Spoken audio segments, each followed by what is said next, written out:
মা কিন্তু যে সে নয় গো। আমার মা হলো এই সমগ্র জগতের আধার। তারা মাগো, তারা মাগো,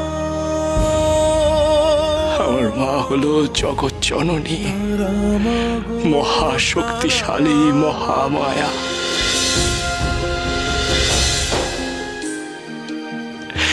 আমার মায়ের নাম যদি তুমি একবার করো, দেখবে যে ওই মরা মানুষও পট করে জ্যান্ত হয়ে বসবে।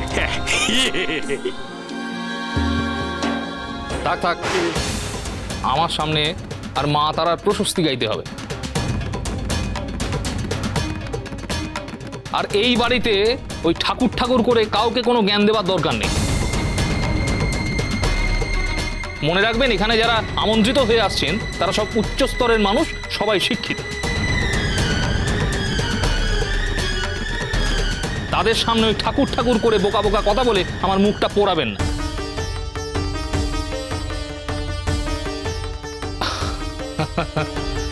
গিন্নি, তুমি অন্নদাদের অন্দরে নিয়ে যাও। আগে হ্যাঁ, নিয়ে যাচ্ছি। অন্নদা, এসো আমার সঙ্গে। তোমরাও এসো। বামদেব ঠাকুর, আপনিও আসুন আমার সঙ্গে। চলো চল।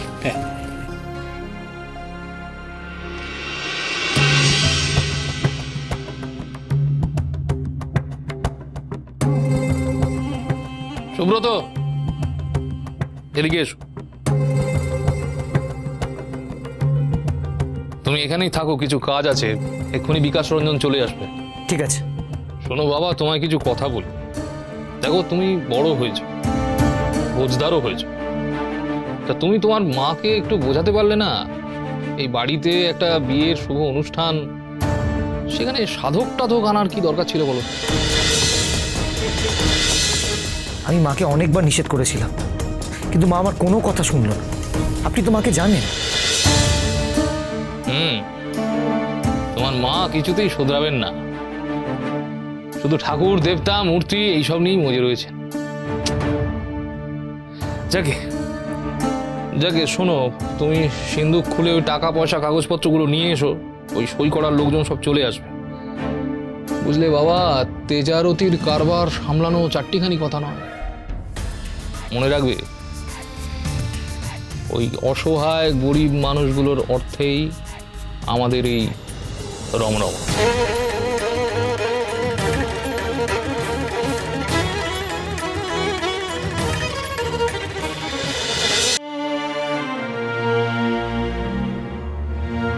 ঠাকুর, আমি আমার স্বামীর হয়ে আপনার কাছে ক্ষমা চেয়ে নিচ্ছি। আমি অত্যন্ত লজ্জিত আমার স্বামীর ব্যবহারে। না না না গো, আমি কিছু মনে করি। অন্নদা, তোমাদের প্রত্যেকের জন্য আলাদা আলাদা ঘরের ব্যবস্থা করেছি।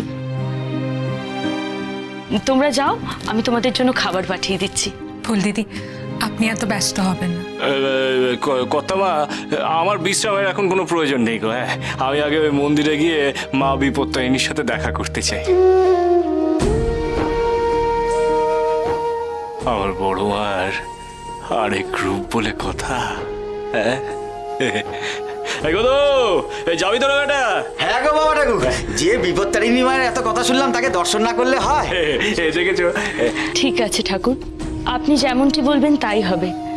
আমি না হয় আপনাদের আগে মন্দিরেই নিয়ে যাব। সুলক্ষণা, তুমি অন্নদাদের নিয়ে ঘরে যাও। এসো ফুল কাকিমা, তোমরাও এসো। বাবা, তুই মন্দিরে যা, আমরা খানিক বাদে আসছি। বলছিলাম, আমিও ঠাকুরের সাথে মন্দিরে যাচ্ছি। ঠিক আছে, এসো।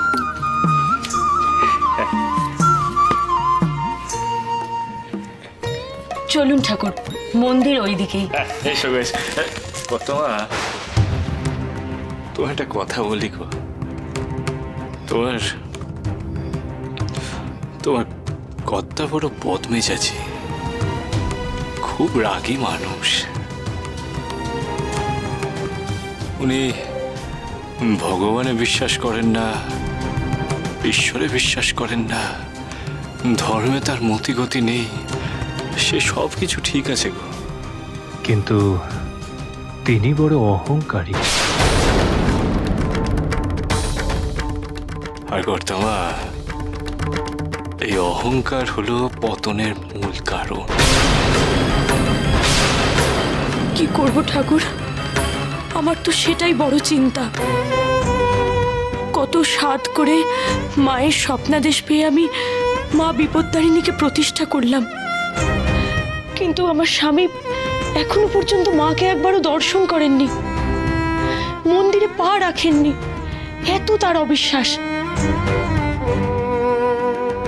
কিসের এত অবিশ্বাস আমি বুঝি না ঠাকুর। এখন আপনি যদি তাদের মতি ফেরাতে পারেন, তাহলে আমার মতো সুখী আর কেউ হবে না ঠাকুর।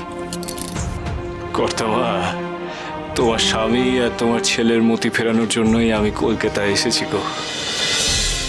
তবে সবই মায়ের ইচ্ছে, আমার একার ইচ্ছেতে তো কিছু হবে না।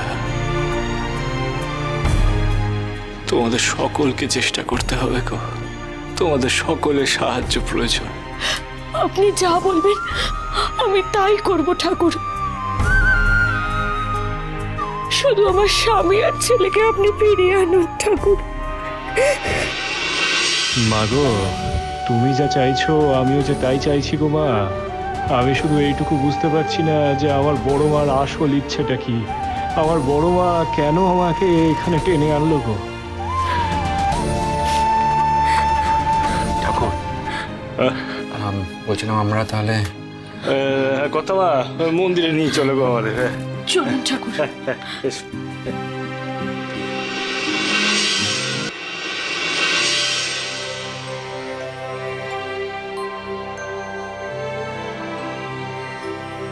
या देवी सर्वभूतेषु शक्तिरूपेण संस्थिता नमस्तस्मै नमस्तस्मै नमस्तस्मै नमो नमः या देवी এই মায়ের মন্দির, भूतेषु অনেক আশা নিয়ে আমি মাকে মন্দিরে প্রতিষ্ঠা করেছিলাম।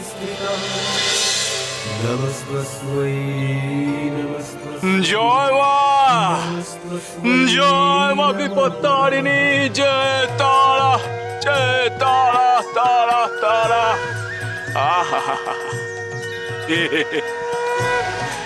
মায়ের কি সুন্দর রূপ গো লগেন কাকা, প্রাণ একেবারে জুড়িয়ে যায় গো।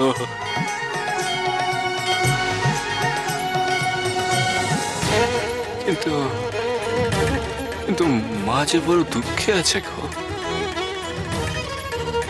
ভক্তির অভাবে মা বড় কষ্টে আছে গো।